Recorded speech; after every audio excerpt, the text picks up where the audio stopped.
All right, shalom, shalom. First and foremost, I'd like to give all praises, glory, and honor to Yahweh, Ba'ashem Yahushai, Ba'ashem Rakakadash. Double honors to the apostles and elders of Great Millstone for teaching us His truth. Salutations to the sincere Akim and Aquat that may listen. May the blessing of election be upon your house. My name is Brother Akwai. I'm back in here with another quick lesson. And for today's lesson, I just wanted to touch on this word morals. And really just a brief backdrop. I was at work, and this conversation I was having with a couple other Israelites I was working with in regards to this whole P. Diddy situation. And really, to be honest, this whole situation might be just a big distraction, right? But I just wanted to touch on this particular point, from the conversation, because a lot of it is coming out about, a lot of the stuff that he partakes in, the unrighteous behavior that he partakes in with other, Israelite celebrities, and Usher and Meek Mill, and I think Cassie was her name was, all these different celebrities essentially, right? So a lot of this information is coming out, but what I wanted to really hone in on for the point of this lesson is the fact that these people don't exemplify morals and principles. So they have lots of money, which Jake is normally attracted to, but they don't actually have morals. They don't actually uphold their conduct as Israelite men and Israelite women. So there's a point I made earlier into all this information coming out. Just bear with me 1 second. Okay, so my point. This is Luke chapter 8 verse 17, and it says, Yahushai speaking, for nothing is secret that shall not be made manifest, neither anything hid that shall be made known or come abroad. So a lot of this information in regards to this character is coming out.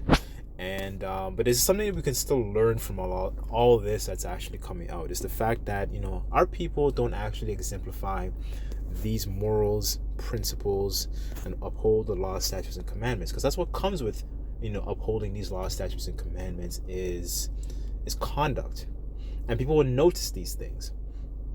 So let me just hit the point. Because pursuant to Deuteronomy chapter 7 verse 6, we are a holy people above these other nations. And what makes us holy, what makes us separate, is the fact that we have these laws, statutes, and commandments, to conduct ourselves, right? Because also in Deuteronomy it says, it also says that, as a matter of fact, let me just get these two precepts. I'm rambling. But it says Jeremiah 2 verse 21 in regards to these characters, Israelite celebrities in Hollywood. So it says this: Yet I have planted thee a noble vine, a holy and a right seed. How then art thou turned into a strange degenerate plant of a strange vine unto me? And what made us degenerates is the fact that we took on these customs of the heathen. Jeremiah also says that you're not supposed to learn the way of the heathen. We're not supposed to partake in their customs, right? Because that what makes us degenerates. And this is exactly what happens when we partake in these, particular satanic rituals that Israel, especially, I'm just using Hollywood and the sports world and the entertainment world, all these different worlds where Jake has a certain amount of status and credibility, right? And in these particular worlds, they become degenerates.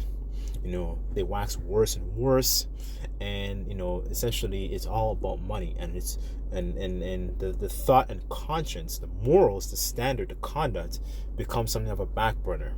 They don't have these particular they don't have that buffer, right, to stop them, because it's all about just making the money, right? Because Jake has completely lost and completely disconnected from the Heavenly Father, right? So I'll read this again. It says, how Yet I have planted thee a noble vine, a holy and a right seed. And what makes us noble is, the law, statutes, and commandments. A holy and right seed. How then art thou turned into a degenerate plant of a strange vine unto me? So going into multiple captivities, taking up all these different customs. When you read Maccabees and so on and so forth, that's how we became essentially Hellenized, right? Of a degenerate plant of a strange vine unto me, right? So the next point I wanted to make, I didn't have this on the list here, but just bear with me on this. I'm gonna this is the point I really wanted to make. Deuteronomy 4 verse 6, and it says, I'll start at verse 5. It says, Behold, I have taught you statutes and judgments, even as the Lord my power commanded me, that ye should do so in the land whither ye go to possess it. Keep therefore and do them, for this is your wisdom and your understanding in the sight of the other nations, which shall hear all these statutes and say, Surely this great nation is a wise and understanding people. So now we're in a situation where these other nations, they don't look at us like that. They don't look at you so-called blacks, so-called Hispanics, and so-called Native Americans like that, and you speckled Israelites. They don't look at you as respectable people, because remember, Paul outlines there's a order of things. You have the Most High Yahweh, and you have His Son, you have Shai, and you have the man, then you have the woman, then you have the child, right? In 1 Corinthians 11, right? And because especially you Israelite men, we don't have respect unto our head, so that's why these other nations, they don't have respect for us. They look at us as a joke. They always make all these different jokes. I've heard it. I'm sure you brothers and other sisters have heard it. They make running jokes about, I remember when I used to hear, for example, they used to tell me, oh, what's the difference between a bench and a black guy? Or a bench can support a family, right? So you hear all these different jokes. So, that's the point. We're a running joke. We're not people who are respectable. King Solomon was in a different type of state, because one of the things he prayed for was wisdom. And, I think when Queen, what's her name? I believe it's Queen Sheba, when she went to visit him, she she was in awe of the wisdom that he was spilling forth, right? She was in awe of his presence, right? And that's one of the things, we lost that glory, is what I'm saying.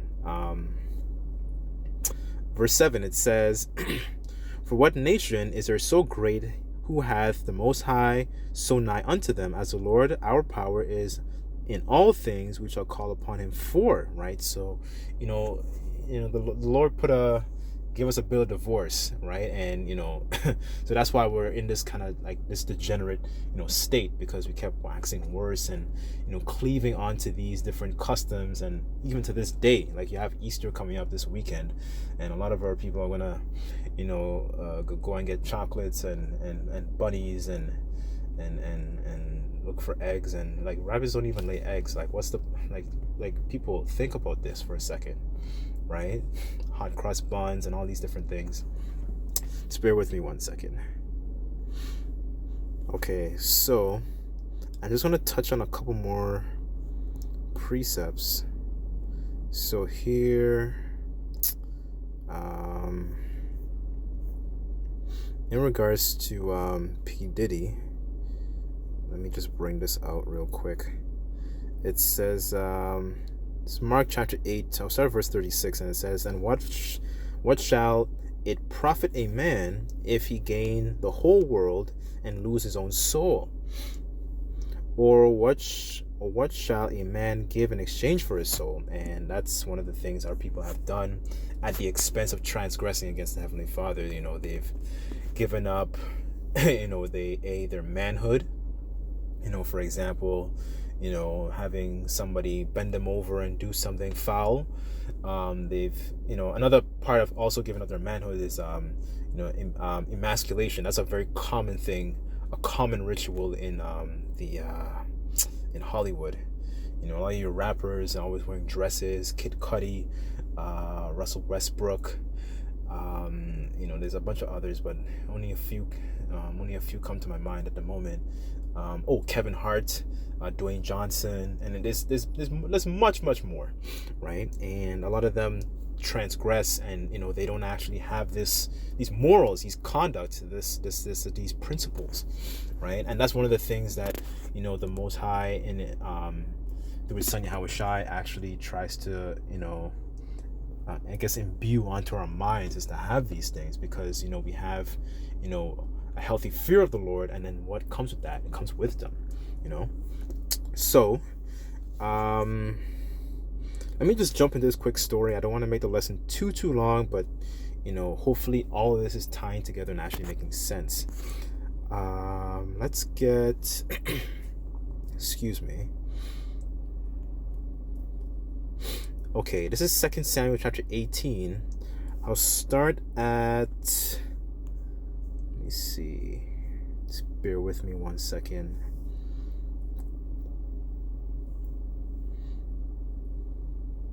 I'll start at verse 5. I'm going to read it in the NLT, so just bear with me on this. Because, it just kind of goes into, morals, principles, and, a lot of people do a lot of things, for money. And there's nothing wrong with making money. It's just Jake goes too far, because scriptures outline that the love of money, not just money, is the root of all evil, right? Because money is also a defense, right? Let me just make that very, very clear. So 2 Samuel chapter 18, verse 5, it says, actually, what's the heading? So Absalom's defeat and death, right? So verse 5, it says, "And the king gave command to Joab, Abishai, and Ittai, for my sake, deal gently with young Absalom." So this is King David speaking.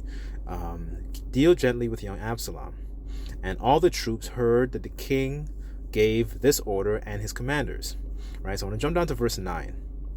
That's where it gets real juicy. Verse 9, it says, "During the battle, Absalom had come across David's men. He tried to escape on his mule, but as he rode beneath the thick branches of a great tree, his hair got caught in the tree. His mule kept going and left him dangling in the air." Verse 10, "One of David's men saw what happened, and told Joab." So Joab essentially is the commander under King David. "I saw Absalom dangling from a great tree." Verse 11, this says, "What?" Joab demanded. "You saw him there and didn't kill him? I would have rewarded you with 10 pieces of silver and a hero's belt."